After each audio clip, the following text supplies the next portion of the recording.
எங்களுடைய மருத்துவர் ஐயா அவர்களுடைய ஒரு இந்த முகநூலும் எக்ஸ்தலமும் இன்ஸ்டாகிராமெல்லாம் சிலராலே கையகப்படுத்தப்பட்டு முடக்கப்பட்டிருக்கிறது. அது குறித்து எங்களுடைய பாட்டாளி ஊடகப் பேரவையுடைய ஒருங்கிணைப்பாளர் சோழன்குமார் இருக்கார், எங்களுடைய கட்சியுடைய பொதுச் செயலாளர் அன்பு தம்பி முரளி சங்கர் இருக்காரு, நம்முடைய சமூக நீதி பேரவையுடைய வழக்கறிஞர் சமூக நீதி பேரவையுடைய தலைவர் அன்புக்குரிய உயர்நீதிமன்ற வழக்கறிஞர் கோபு, சென்னை ஒருங்கிணைந்த மாவட்ட பொறுப்பாளர் பூபதி, இந்த மாவட்ட செயலாளர் ஆறுமுகம் மற்ற எல்லாம் என்னுடைய சென்னை மாவட்ட செயலாளர்லாம் அங்கே இருக்கிறாங்க. இதை முதல்ல வெளியிட்டலாமா? இப்போ இது குறித்து அது குறித்து எங்களுடைய ஊடகப்பேரவை ஒருங்கிணைப்பாளர் சோழன்குமார் இடத்துல பேசுவார்.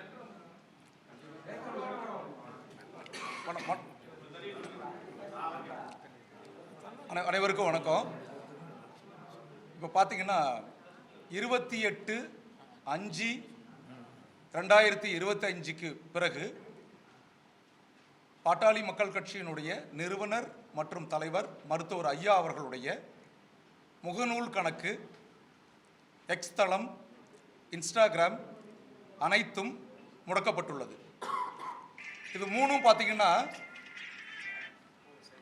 இதை பயன்படுத்தியவர்கள், ஐயாவுடைய இந்த 3 கணக்குகளையும் பயன்படுத்தியவர்கள் மருத்துவர் அன்புமணி அவர்களுடைய குழுவினர்.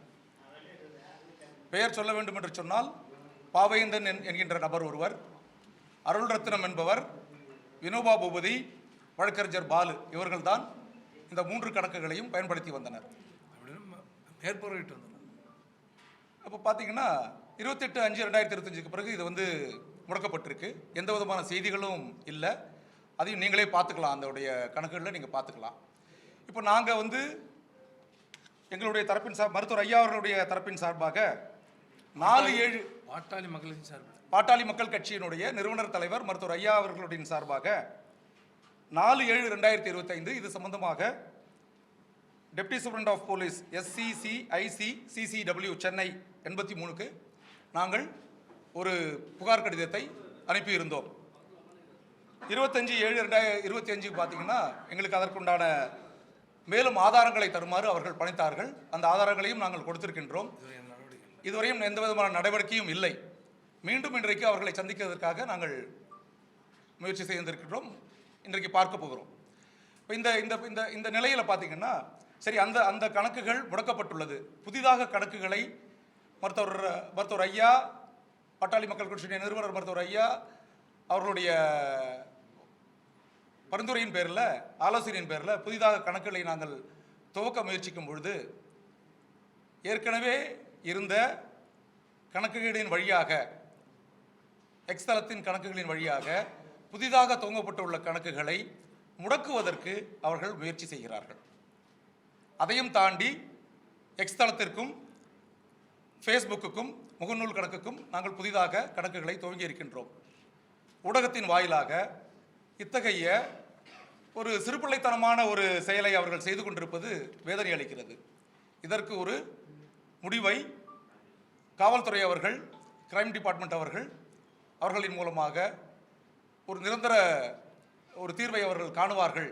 நாங்கள் புதிதாக பாட்டாளி மக்கள் கட்சியினுடைய நிறுவனர் தலைவர் மருத்துவர் ஐயாவுடைய ஃபேஸ்புக், எக்ஸ் தளம், இன்ஸ்டா போன்ற கணக்குகளை துவங்கி மறுபடியும் சீரும் சிறப்புமாக அந்த கணக்குகள் செய்திகளையும் தமிழக மக்களுக்கும் பாட்டாளி மக்கள் கட்சியுடைய தொண்டர்களுக்கும் இந்திய அளவிலே செய்திகளை கொண்டு போய் சேர்ப்போம் என்பதை உறுதிபட இந்த நேரத்தில் தெரிவித்துக் கொள்ள விரும்புகின்றேன். ஆமாம், புதுசாக உண்டு. அது ஏற்கனவே நாங்கள் ஆரம்பித்து நடத்து வந்ததில் பார்த்தீங்கன்னா அது முடங்கி போச்சு. புதுசாக இந்த பழைய கணக்குகள் இது பார்த்தீங்கன்னா இது பழைய கணக்குகள். ஐயாவுடைய இன்ஸ்டா, ஃபேஸ்புக், எக்ஸ் தளத்துக்கு 3 பழைய கணக்குகள். இது 3ம் முடக்கப்பட்டுள்ளது.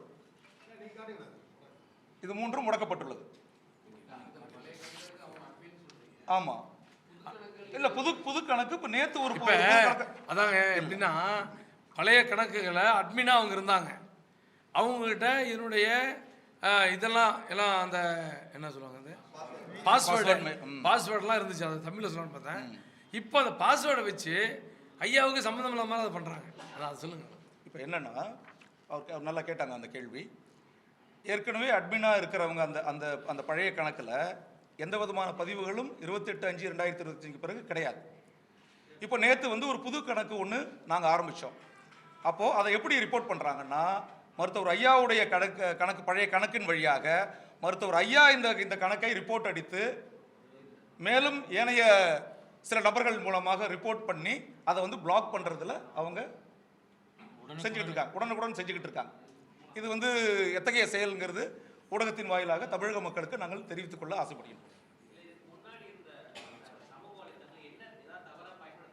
இல்லை ஆக்சுவலி என்னன்னு பார்த்தீங்கன்னா, இப்போ இல்லை கிட்டத்தட்ட பார்த்தீங்கன்னா ஏகப்பட்ட ஃபாலோவர்ஸ் அந்த கணக்கில் இருந்தது. அந்த ஃபாலோவர்ஸில் போயிட்டு ஐயாவுடைய செய்திகளும் அறிக்கைகளும் அந்த பாட்டாளி மக்கள் கட்சியுடைய நிறுவன தலைவராக இவர் பொறுப்பேற்றுக் கொண்ட பிறகு என்னவெல்லாம் அறிக்கைகள் விட்டிருக்கின்றார், என்னவெல்லாம் கட்சிக்காகவும் தமிழக மக்களுக்காகவும் எத்தகைய அறிக்கைகளை எத்தகைய செய்திகளை ஐயா அனுப்புகிறார்ன்றது தெரியக்கூடாதுங்கிறதுக்காக அந்த கணக்குகளை அவர்கள் முடக்கி இருக்கின்றார்கள். கிட்டத்தட்ட பார்த்தீங்கன்னா ஒரு 40-50 லட்சம் ஃபாலோவர்ஸ் இருக்காங்க, 350K இருக்காங்க. இதுதான் அவர்களுடைய நோக்கமாக இருக்கு. அது முடக்குனது மட்டும் இல்லாமல் அவங்க என்ன பண்ணுறாங்கன்னா, ஒரு 10 நாளைக்கு ஒரு தடவை ஏற்கனவே பழைய பதிவு போட்டிருப்பாங்க இல்லையா, இது வந்து நம்ம முடக்கிட்டாங்கன்னு மட்டும்தான் நம்ம நம்புகிறோம். ஐயா தரப்புலேருந்து இந்த பக்கம் இருக்கவங்கலாம் அப்படி தான் நம்புகிறோம். அவங்க என்ன பண்ணுறாங்க, அது எங்களை நினைவூட்டுற மாதிரி நாங்கள் தான் முடக்கி வச்சுருக்கோங்கிறத காட்டுறதுக்காக பழைய பதிவு ஒன்று எடுத்து போட்டு அதை மறுபடியும் எங்களுக்கு சர்க்குலேட் பண்ணுறாங்க. அப்போது அந்த அக்கௌண்ட் ஆக்டிவாக தான் இருக்குது, அவங்க வச்சுருக்காங்க. அதை நாங்கள் முடக்கி வச்சுருக்கோங்கிறத எங்களுக்கு அடிக்கடி எடுத்து சொல்கிறாங்க.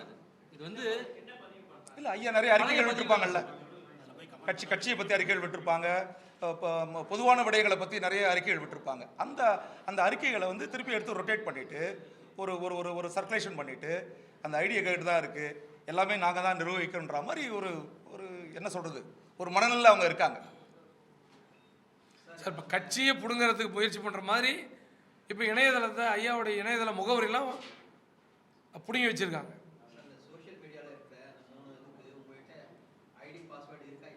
இல்லை, எங்ககிட்ட இல்லைன்னா நம்பி எங்கள் அட்மின்கிட்ட கொடுத்தோம். ஒரு நிமிஷம், என்ன ஏற்கனவே பாஸ்வேர்டு ஐடி இருந்துச்சோ, மெயில் ஐடியும் பாஸ்வேர்டு இருந்துச்சோ, அத்துணையும் மாற்றப்பட்டுள்ளது. எங்கிட்ட இருந்து யார் அட்மினாக இருந்தாங்களோ அவர்கள் அதை மாற்றி வைத்துள்ளார்கள். எங்கிட்ட இருந்தது அவங்ககிட்ட இருக்குது. இல்லை, அது கொடுத்துருக்கோம் 4/7 கொடுத்துட்டோம். ஆனால் இது வரைக்கும் அந்த கணக்குகளை முடக்கல, இன்னமும் ஐயா பேர்ல தான் அதை பயன்படுத்திட்டு வராங்க.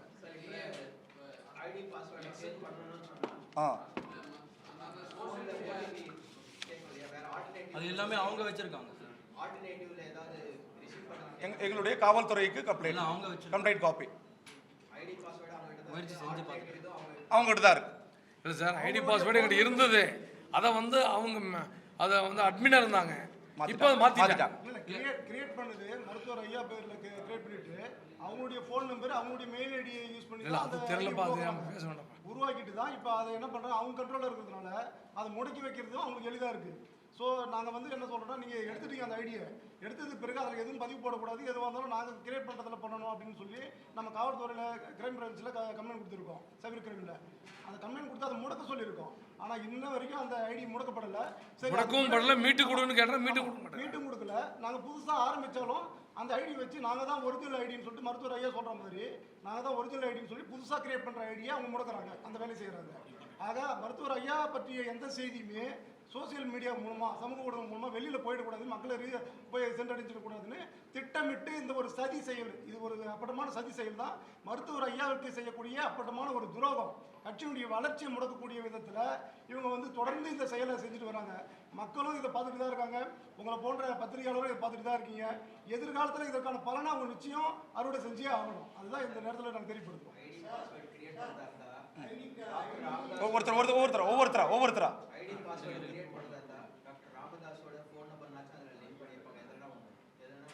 சார் எல்லாமே ஒன்றா இருக்கும் பொழுது அவங்க கிரியேட் பண்ணோம். இப்போ அதெல்லாம் மாற்றிட்டாங்க. இல்லைங்க ஐயாவுக்குன்னு எப்படிங்க, அவர் அவ்வளோ பெரிய தலைவர் ஃபோன், அவருக்குன்னு உதவியாளர் ஃபோன் தான் இருக்கும். அதாவது மருத்துவர் அன்புமணி அவர்களிடம் அந்த பொறுப்பு ஒப்படைச்சிட்டாருங்க ஐயா. சோசியல் மீடியா கணக்கில் நீங்கள் உருவாக்கி அதை மெயின்டைன் பண்ணுங்கன்னு சொல்லி அதிகாரம் கொடுத்தது பிறகு அவர்கிட்ட வேலை செஞ்சுட்டு இருந்தவங்க சில பேர்கிட்ட சொல்லி அதை உருவாக்குறாங்க. ஸோ அதில் வந்து மருத்துவர் ஐயாவுடைய ஃபோன் நம்பரோ மெயில் ஐடியோ கிடையாது. அவர்கிட்ட மருத்துவர் அன்புமணியுடைய உதவியாளர்கள்கிட்ட இருக்கக்கூடிய அந்த ஃபோன் நம்பரு அந்த மெயில் ஐடியை வச்சு தான் அவங்க கிரியேட் பண்ணுறாங்க. இல்லைப்பா அப்படி சொல்லக்கூடாதுப்பா. இல்லை இதில் என்னன்னா அப்படியே இப்போ இது வந்து இப்போ நாங்கள் இதன் வாயிலாக நாங்கள் என்ன சொல்ல விரும்புகிறோன்னா, இப்போ எங்ககிட்டயும் டெக்னாலஜிக்கலாக டீம் இருக்காங்க, எல்லாமே பண்ணலாம். ஆனால் ஜனநாயக ரீதியாக இது என்னன்னா, ஐயா அவர்கள் எங்களுடைய சட்டமன்ற உறுப்பினர் வாயிலாக இதை சொல்ல ஆசைப்படுறது என்னன்னா, இது எதுவுமே எதார்ச்சியாக நடக்கலை. எல்லாரும் நினைக்கிறாங்க இல்லையா, எதாச்சும் அன்றைக்கி மைக்கு தூக்கி போட்டாங்க, கோவம் வந்துருச்சு, எல்லாம் போனாங்க பேசினாங்க, இந்த பக்கம் ஒரு கும்பல் போனாங்க, அதை ஐயா பார்த்துட்டாரு, அதனால் அவங்கள வந்து நீங்கள் மறுபடியும் வாங்கன்னு கூப்பிட்டாரு, உட்காரு, இதெல்லாம் எதுவுமே இல்லைங்க. இதை திட்டமிட்டு தான் செய்கிறாங்க. ஏன்னா நானும் எங்களுடைய சேலம் சட்டமன்ற உறுப்பினர் அருளண்ணன் அவர்களும் டெல்லியிலையும் இதே சூழ்நிலை தான் சந்தித்தோம். அங்கே உடனே என்ன சொல்கிறாங்க, 22லேருந்து 25 தலைவர் கிடையாது, எங்களுக்கு கொடுத்துருக்க டாக்குமெண்ட் படி 23லேருந்து 26 தாங்கிறாங்க. அப்போ இதுவே எங்களுக்கு ஒரு பெரிய ஷாக்காக இருக்குது. அப்போ இது எல்லாமே என்னென்னா திட்டமிட்டே செஞ்சுட்டு வராங்கங்கிறது தான் இங்கே நாங்கள் சொல்ல வரோம். இது it is a pre planned dispute. இது அவங்க அதை தெரிஞ்சே பிளான் பண்ணி பண்ணுறாங்க. இல்லைங்க, காவல்துறை தான் இதுக்கு வந்து எங்களுக்கு வந்து உதவி பண்ணணும். ஒன்று அந்த ஐடியை எங்களுக்கு மீட்டு தரணும், இல்லை அந்த ஐடியை வந்து முடக்கணும். மருத்துவர் ஐயா பேர்ல அது இனி தொடரக்கூடாது. மருத்துவர் ஐயா பேர்ல தொடரக்கூடாது. எங்கள்கிட்ட இருக்கு, காவல்துறை தான் பண்ணணும். பண்ணி தருவாங்க. நம்புறோம். எங்களுடைய மெயில் ஐடியா இருந்ததுன்னா, எங்களுடைய ஃபோன் நம்பர் இருந்ததுன்னா நாங்கள் மீட் எடுத்துக்க முடியும், எங்களாலே பண்ணிக்க முடியும். எங்களுக்கு தெரியல. அவர் இதை கேட்டாருங்க.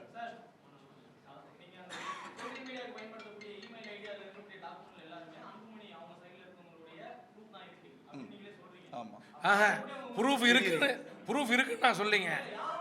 இருங்க சார் ஒன்று அட்மின் ஐயாவுடைய அட்மினாக இருந்தவர் அவங்க விலை கொடுத்து வாங்கிட்டாங்க. யார்? டாக்டர் ஐயாவுடைய ஃபேஸ்புக்கு. ஆமாம் சார். சரி, அதுதான் சார் ஐயாவுடைய அட்மின், ஐயாவுடைய உதவியாளருடைய எண் தான் இருந்துச்சு. ஒரு நிமிஷம். இப்போ அவங்க விலை கொடுத்து வாங்கிட்டாங்க. ஒரு நிமிஷம். பாவேந்தன் என்கின்ற நபர் முதன்மை, அடுத்தது அருள் ரத்னம், சரிங்களா? மூன்றாவது பார்த்தீங்கன்னா வினோபா பூபதி. இவர்கள் 3 பேர்த்துக்கு தான் தெரியும் அதில் என்ன பாஸ்வேர்டு ஐடி இருக்குது, என்ன ஃபோன் நம்பர் இருக்கிறது, அவங்க 3 பேருக்கு தான் தெரியும். இவர்கள் 3 பேர் தான் அதை வந்து அட்மினாக ஐயாவுடைய செய்திகளை ஐயா என்ன சொல்கின்றாரோ அதை நிர்வகித்தவர்கள் வந்து அவங்க 3 பேர் தான்.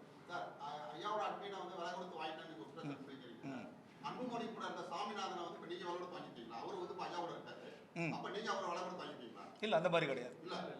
இல்ல ஐயா அவர்கள் நான் சொல்றேன்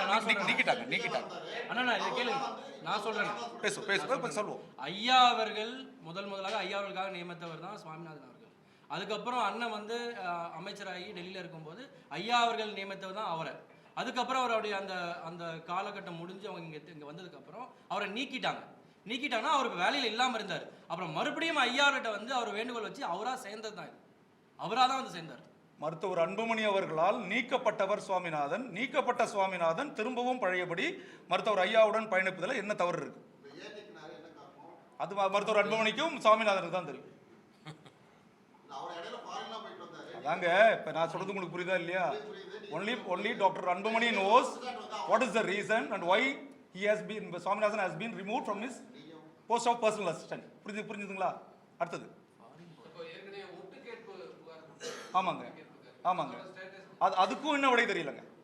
அதுக்கும் இன்னைக்கு வந்து சேர்த்து தான் நாங்கள் வந்து காவல்துறையை வந்து அணுகலான்னு இருக்கோம். இன்னொன்று கூடுதலாக ஒரு தகவல் சொல்கிறேன். கேமராஸ் இருக்குல்ல, தோட்டத்தில் கேமராஸ் இருக்கு, சிசிடிவி கேமராஸ் இருக்குல்ல, அந்த சிசிடிவியுடைய அக்சசபிலிட்டி அவங்ககிட்ட தான் இருக்கு. நான் சொல்றது உங்களுக்கு புரியும் நினைக்கிறேன். இல்லை நீங்கள் இந்த கேள்விக்கு எனக்கு என்கிட்ட பதிலே கிடையாது. இல்லை நீங்கள் அவருடைய வீடுங்கிறது அத்தனை பேத்துக்கு தெரியும்.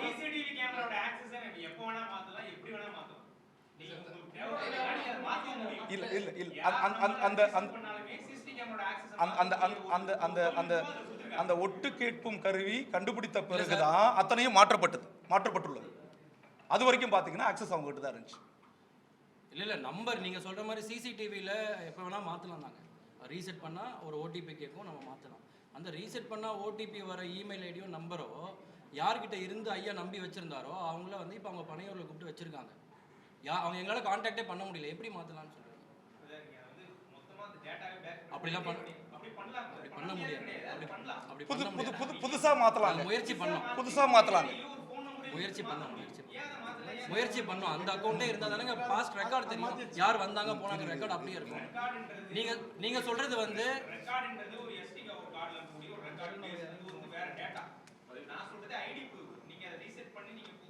இல்லங்க, அப்படி ரீசெட் பண்ண முடியல. பழைய பாஸ்வேர்டோ இல்ல ஓடிபி வழியா கேக்குது. என்டையரா புதுசா மாத்திருக்கோம். அதனால இல்ல நீங்க சொல்றீங்க இல்லையா, அதை நாங்க இப்ப பண்ணியிருக்கோம். மறுபடியும் என்டையரா புது ப்ரொஃபைல் செட் பண்ணி புதுசா மாத்தி கேமராஸ் போட்டிருக்கோம். அதே மாதிரி இப்போ முக்கியமான இது நீங்க காட்டுங்க. இல்ல நீங்க காட்டிடலாமா? காட்டு அண்ணா கோபண்ணா இந்தாங்க. காட்டு கட்சி ஐயாக்கிட்ட தான் இருக்கு. இப்ப சமய ஒரு சிறு சர்க்கிள் மாதிரி கூடுதலா ஒரு தகவல். நேத்து பாத்தீங்கன்னா, நேத்து இரவு வந்து சமூக வலைதளத்துல ஒரு செய்தி என்ன போட்டிருக்காங்க அப்படின்னா, ஒருத்தர் ஐடியில இருந்து ஐயாவை ஜி.கே. மணி, சேலம் அருள் போன்றவர்கள் கொலை செய்துவிட்டு பழியை சின்னையா மீது போட போறானுங்க, நம்பியார் டெக்னிக் தாங்க. உங்களுக்கு வேணா வாங்கி வச்சுங்களேன். இந்த ஐடியில இதே மாதிரி இன்னொரு பையன் கும்பகோணத்தை, இந்த பையன் செய்யாருக்கார பையன், கும்பகோணத்துக்கார பையன் ஒருத்தன் போடுறான் 2 மாதம் முன்னாடி. ஐயாவை வந்து கழுத்துல துண்டை போட்டு கழுத்துல காலை வச்சு மிரிச்சு ஏன் கொல்லக்கூடாதுன்னு போடுறான். அதுவும் உங்களுக்கு நாங்கள் எடுத்து தரோம். இது எப்படின்னா, ஐயாவை கொலை செய்ய வேண்டும் என்ற முயற்சிக்கே வந்துட்டாங்க. அதான் எனக்கு பயமா இருக்கு.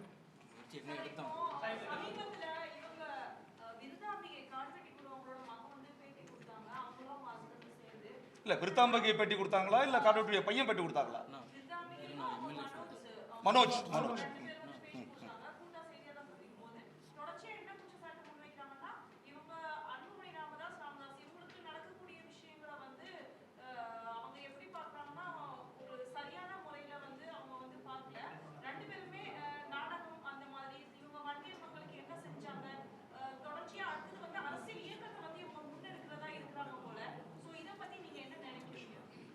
அவங்க 2 பேரும் விருத்தாம்பிகையும் அருமை அண்ணன் மேம் இங்க 46 வருஷமா உழைப்பு போட்டு ஒரு இயக்கத்தை உருவாக்கி என்ன மாதிரி பட்டியல் சமூகத்தை சார்ந்தவங்க முஸ்லீம் மக்களுக்கு இடஒதுக்கீடு வாங்கி கொடுத்து எங்களெல்லாம் பதவி கொடுத்து பொறுப்பு கொடுத்து இன்னைக்கு என்ன சராசரி ஒரு ஃபுட்பால் கோச்சா இருந்த என்னை உட்கார வச்சு ஒரு எம்எல்ஏ பக்கத்தில் உட்கார வச்சு எம்பிக்கு வாய்ப்பு கொடுத்து என்னை அழகு பார்த்து இப்படி இந்த மாதிரி ஒரு சூழ்நிலையில வந்து ஐயா எனக்கு இந்த வாய்ப்பு கொடுத்துருக்காருன்னு சொல்றதுக்கு பதிலாக அவரை கொலை பண்ண முயற்சி பண்றதா எங்களை வந்து இது மாதிரி சித்தரிக்கிறாங்கன்னு சொல்லி கொலை முயற்சிக்கான ஒரு விஷயம் இருக்குன்னு நாங்கள் சொல்லி நேற்று மனு கொடுத்துருக்கோன்னு சொல்லும்போது நீங்க ஏற்கனவே கட்சியில இருந்து நம்ம மறைந்த மாவீரனுடைய சொந்தக்காரங்க சொன்னதை ஒரு விஷயத்தை எடுத்து பேசிக்கிட்டு இருக்கீங்க. ஐயா அவர்களை கொலை செய்ய முயற்சி பண்றாங்க. அதை இன்டைரக்டா இப்படி எங்களுடைய ஐயா கூட பக்கபலமா இருக்கிற 2 பேர், அதாவது கிட்டத்தட்ட 25 வருஷமா தலைவராக இருந்த ஒருத்தர் சின்னையா அவர்கள் கிராமமா வராருன்னு சொல்லி இன்னைக்கு நேத்து பேசும்போது எங்களுடைய சட்டமன்ற உறுப்பினர் அருளனுக்கு வாய்ஸே வரல. நிறைய பேர் கேட்டாங்க ஏன் அவரால் பேச முடியலன்னு. அதோட உண்மையான காரணம் என்னன்னா, மைக்கு பிடிச்சி கிராமமா எங்க சின்னையா வராரு, எங்க அன்புமணி அண்ணன் வராரு, ஐயாவோட மகன் சின்னையா வருகிறாருன்னு சொல்லி கிராமமா கத்துனதுனால தானே கூட இருக்க நிறைய பேர் முன்னோர்கள் சொல்றாங்க. அந்த மாதிரி இருக்கும்போது இவங்க 2 பேர் மேலேயும் இவ்வளோ பெரிய பழியை போடுறாங்க, கொலை முயற்சி பண்ண போறாங்கிறத நாங்க இங்க சொல்ல வந்திருக்கோம். இல்ல அவங்க திட்டமிடுறாங்களோன்னு எங்களுக்கு பயமா இருக்குது. உண்மையிலேயே பயமா இருக்கு. நேரடியா இல்ல திட்டமிட்டு தான் பண்றாங்க. இவரு இந்த ஐடியா இருக்கவரு சமூக ஊடக பேரவையில மாநில பொறுப்பு கொடுத்திருக்காங்க இவருக்கு. இவரு ஒரு வாரத்துக்கு முன்னாடி என்னை எங்க அப்பா வந்து ஜோசியம் பார்க்கிறவர் தான், ஜாதகம் பார்க்கிறவர் தான், அது எங்களுடைய குல தொழில் தான். ஆனா கிளி ஜோசியம் பார்க்கறவங்க கூட்டு வந்து உட்கார வச்சு பொறுப்பு கொடுத்துருக்காங்கன்னு கேவலப்படுத்துறாரு. இதை யார் இந்த மாநில பொறுப்பு இவர் கொடுத்தது யாரு? எங்களுடைய அன்புமணி அண்ணன் தான். எங்களுடைய அன்புமணி அண்ணன் தான் என்ன அடையாளம் காட்டி இந்த மாதிரி மாற்றம் முன்னேற்றம் அன்புமணின்னு ஒரு யங்ஸ்டரா எனக்கு கொண்டு வந்தார். ஐயா கிட்ட கொண்டு போய் விட்டது அவர் தான். ஐயா முகத்தை காமிச்சதே இவர் தான்.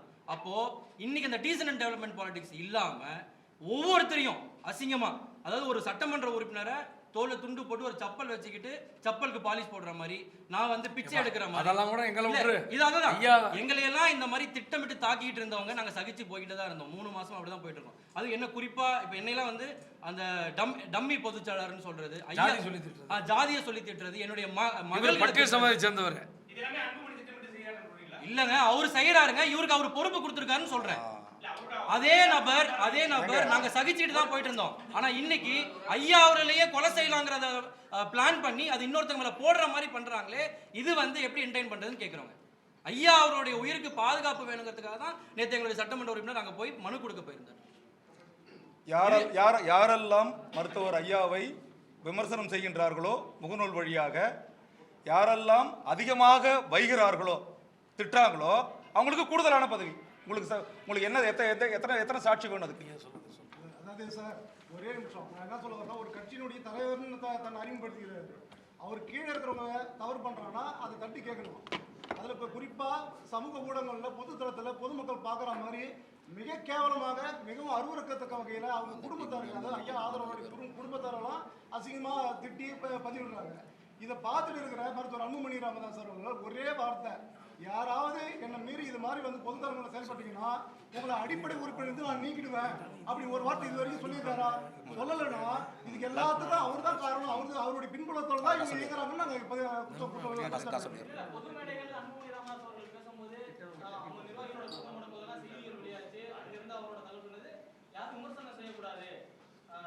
அண்ணா கரெக்ட், அப்படி சொன்னார்ல, அப்படி சொன்னார்ல, அத சொன்னார்ல, சூப்பர், உண்மையிலேயே சொன்னாரு. நாங்க சந்தோஷப்பட்டோம்.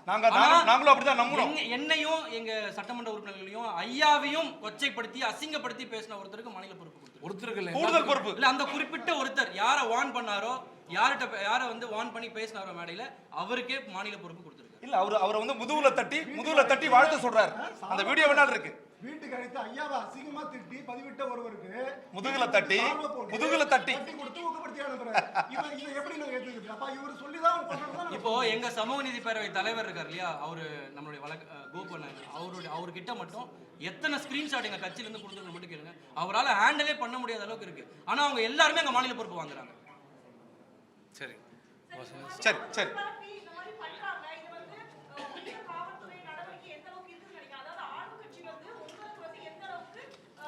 காவல்துறை நடவடிக்கை எடுக்க வேண்டும். நாங்கள் 2 மாதத்துக்கு முன்னாடி கொடுத்து நடவடிக்கை எடுக்கல. திரும்ப இன்னைக்கு போறோம். மீண்டும் இன்னைக்கு போய் சந்திக்க போறோம்.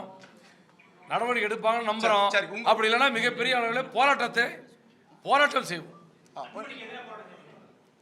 எங்க ஐயாவை பாதுகாக்க வேண்டும் என்பதற்காக போராட்டம் செய்வோம். வரும் இன்னொரு 1 வாரம் 10 நாள் போறீங்களா? திரும்ப வந்தாங்க. இன்னொரு வாரம் 10 நாள். ஏங்க, தேர்தல் கமிஷன் வந்து உங்களுக்கு தெரியாத ஒன்றும் இல்லை. நீ ஒரு மூத்த பத்திரிகையாளர், ஒரே நாளில் போய் வாங்கிட்டு முடியுமா? அவங்க 4 மாசமா பிளான் பண்ணி 6 மாசமா பிளான் பண்ணி பண்றாங்க. கொடுங்க பேசிக்கலாம். ஒரு நிமிஷம். இல்ல, நானும் தான் அங்க போயிருந்தேன் இல்லைங்களா? அண்ணன் கேட்டதுக்கு, நான் அங்க போயிருந்தேன் இல்லையா?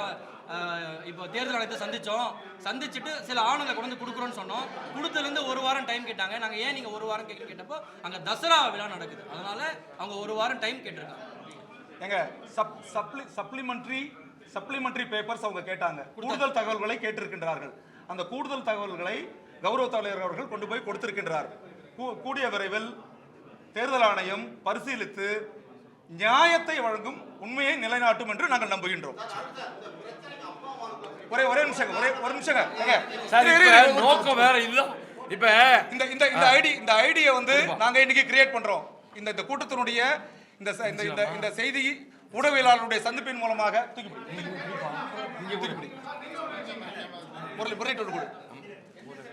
இதை வந்து நாங்க வந்து இன்னைக்கு வெளியிடுறோம்.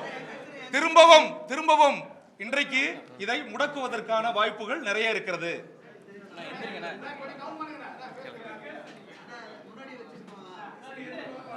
அது வேணாம்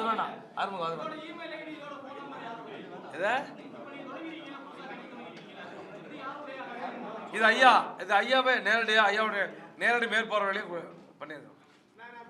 ஆனா என்ன பண்ணுவோம் தெரியுமா? இதை உடனே ரிப்போர்ட் அடிச்சு முடக்குவாங்க. ஐயா உடனே ரிப்போர்ட் அடிச்சு முடக்குவாங்க.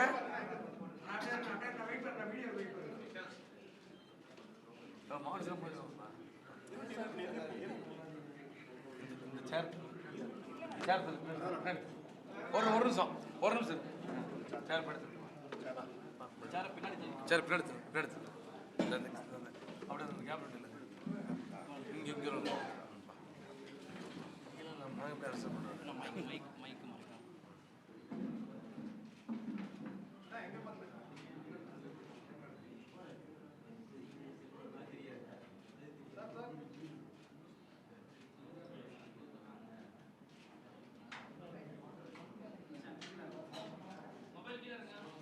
நாங்கள் என்ன கேட்குறோம், ஏம்பா ஐயா தான் அந்த கட்சி உருவாக்கணும், அவருடைய செய்திகள் வெளிவரல உங்களுக்கு என்ன பிரச்சனை?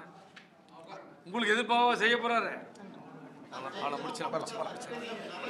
நன்றி நன்றி வணக்கம் நன்றி வணக்கம் நன்றி வணக்கம் நன்றி வணக்கம் வணக்கம் வணக்கம் வணக்கம். நோக்கம் இது மட்டும்தான்.